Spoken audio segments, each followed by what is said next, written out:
Halo, selamat datang di bedah materi kita kali ini. Hari ini, kita bakal ngobrolin sesuatu yang mungkin nggak kelihatan wujudnya. Tapi sumpah, dampaknya tuh kerasa banget di kehidupan kita sehari-hari. Baik buat urusan pribadi maupun kerjaan. Ya, kita bakal ngebahas keamanan siber. Santai aja, kita bakal kupas tuntas layaknya dokumenter, jadi bersiaplah untuk mulai ngebangun benteng digital Anda sendiri. 38 miliar dolar. Coba bayangin angka sebesar itu. Dan tahu nggak, ini sama sekali bukan anggaran militer suatu negara atau semacamnya. Ini adalah estimasi total kerugian finansial di seluruh dunia hanya gara-gara satu virus komputer, namanya virus MyDoom. Kejadiannya di tahun 2004. Benar-benar gila kan? Satu baris kode jahat aja ternyata bisa bikin hancur lebur berskala global. Nah, fakta tadi ngebawa kita ke pertanyaan yang agak bikin merinding nih. Coba deh, jujur sama diri sendiri. Seberapa yakin Anda kalau data pribadi Anda detik ini juga belum jatuh ke tangan hacker? Di dunia yang serba digital dan terkoneksi tanpa batas ini, suka nggak suka, Anda, saya, bahkan perusahaan tempat kita kerja adalah target yang luar biasa empuk buat para penjahat siber. Biar nggak jadi korban, ini agenda kita hari ini.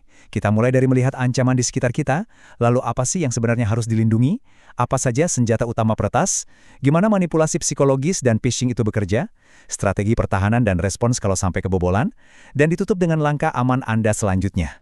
Oke, kita masuk ke bagian pertama, ancaman di sekitar kita, memahami musuh yang tak terlihat. Kalau ngomongin ancaman siber, pelakunya tuh macam-macam banget. Mulai dari remaja iseng yang baru belajar ngehack, sampai kelompok kriminal terorganisir, atau bahkan serangan yang didanai penuh oleh suatu negara. Tadi kita udah singgung MyDoom, terus ada juga Configure di tahun 2009 yang melumpuhkan 3,5 juta PC dan bikin rugi 9 miliar dolar. Tapi, coba perhatikan yang namanya Stuxnet di tahun 2010. Ini benar-benar beda level. Virus ini dirancang sedemikian rupa sampai bisa nyebrang dari sekedar ngerusak sistem digital, jadi ngerusak barang fisik di dunia nyata. Stuxnet ini sukses nyabotase dan menghancurkan 1/5 mesin sentrifugal di fasilitas nuklir Iran. Luar biasa banget kan? Lanjut ke bagian kedua, apa yang harus dilindungi? Inti dari keamanan. Jadi, dengan ancaman yang ngeri-ngeri tadi, apa sih yang sebenarnya mau mereka ambil dari kita? Jawabannya simpel, data. Nah, buat ngelindungin data ini, para profesional keamanan siber punya tameng andalan yang sering disebut sebagai triad CIA. Tenang, ini bukan CIA Badan Intelijen Amerika itu ya. Ini singkatan dari confidentiality atau kerahasiaan, integrity atau integritas, dan availability atau ketersediaan. Singkatnya gini, data rahasia cuma boleh diakses sama orang yang punya izin, datanya nggak boleh diubah-ubah sembarangan, dan harus selalu siap diakses pas lagi kita butuh. Oh ya, dan pastinya ini semua ujung-ujungnya demi ngelindungin privasi Anda sendiri. Terus gimana praktiknya ngejaga si triad CIA ini?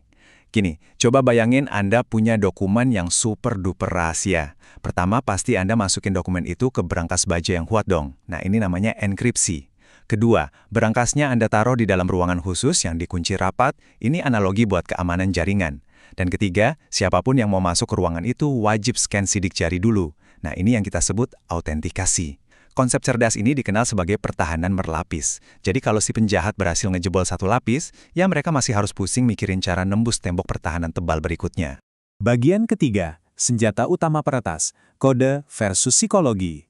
Kalau pertahanannya udah berlapis-lapis gitu, kok masih bisa kebobolan ya? Ternyata hacker punya dua cara utama. Cara pertama ya lewat serangan teknis murni, contohnya pakai malware, kayak virus, trojan, atau ransomware buat ngakalin celah kelemahan di software kita. Tapi cara kedua ini nih yang sering banget bikin kecolongan. Dan jauh lebih licik, rekayasa sosial atau social engineering. Cara ini nggak butuh jago ngetik kode komputer yang rumit. Mereka cukup mengeksploitasi celah psikologis kita. Mereka manfaatin rasa percaya, kepanikan, dan rasa iba kita. Dan jujur aja, secanggih apapun sistem keamanannya, pada akhirnya manusialah titik yang paling rapuh buat dijebol. Nah, kita bahas lebih dalam di bagian keempat, manipulasi psikologis dan phishing, titik lemah manusia. Coba deh bayangin Anda lagi sibuk-sibuknya. Tiba-tiba dapat pesan masuk yang isinya kayak gini. Halo, telah ada transfer masuk ke rekening Anda sebesar 10.000 dolar. Anda hanya perlu klik di sini dan masuk ke situs web untuk mengesahkan transaksi. Terdengar familiar banget kan? Ini namanya umpan phishing.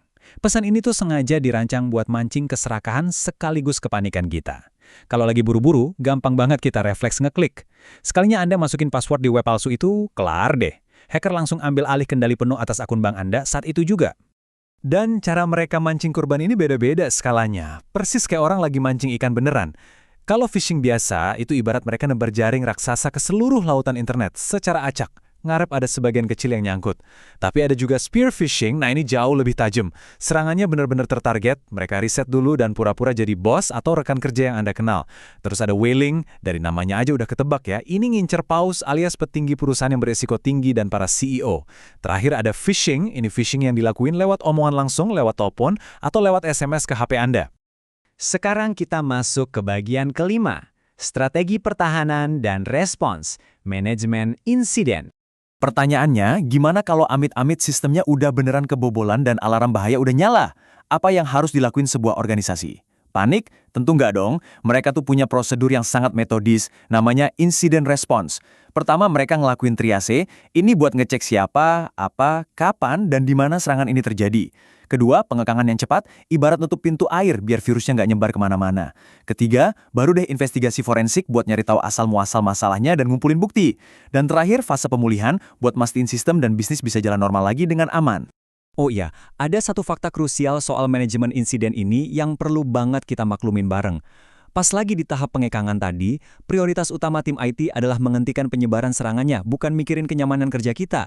Jadi kalau tiba-tiba di kantor akses file Anda diputus atau server email dimatikan, jangan langsung ngomel. Itu kemungkinan besar bukan error teknis biasa, tapi mereka lagi ngeblokir jalan si hacker biar seluruh jaringan perusahaan nggak hancur total. Terakhir, bagian ke-6, langkah aman Anda selanjutnya, kebersihan digital sehari-hari. Tadi kita udah bahas keamanan skala korporat yang masif. Nah, sekarang kita bahas tanggung jawab harian Anda nih. Apa sih tameng garis depan yang bisa kita siapin sehari-hari? Sebenarnya simple, Pok. Kalau ada orang minta sesuatu yang mencurigakan lewat chat, telepon aja langsung sumbernya buat mastiin. Terus, tolong banget, jangan umbar-umbar urusan kerjaan yang sensitif atau data pribadi di media sosial. Soalnya hacker tuh mantau kelakuan Anda di sana. Jangan lupa, install dan rutin update antivirus. Bikin password yang rumit dan pastinya beda-beda ya buat tiap akun. Dan ini yang paling vital, rajin-rajinlah nyimpen cadangan data Anda. Backup data ini benar-benar kartu as terakhir Anda kalau sistem disanda oleh ransomware. Sebagai penutup penjelasan kita hari ini, saya mau ngasih satu pertanyaan provokatif buat Anda pikirkan. Kita emang udah dimanjain sama berbagai software keamanan yang super canggih, tapi sehebat apapun teknologinya, nggak bakal ada gunanya tanpa kewaspadaan Anda. Jadi tanyakan pada diri sendiri, kalau seandainya hari ini juga ada penjahat siber yang nyoba nguji pertahanan Anda, apakah firewall manusia di dalam diri Anda udah cukup kuat buat bertahan? Ingat, keamanan siber itu bukan sekedar urusan perangkat lunak, tapi tanggung jawab kita bersama. Tetap berhati-hati, teruslah memverifikasi, dan jaga selalu keamanan aset digital Anda. Terima kasih udah belajar bareng di sesi kali ini.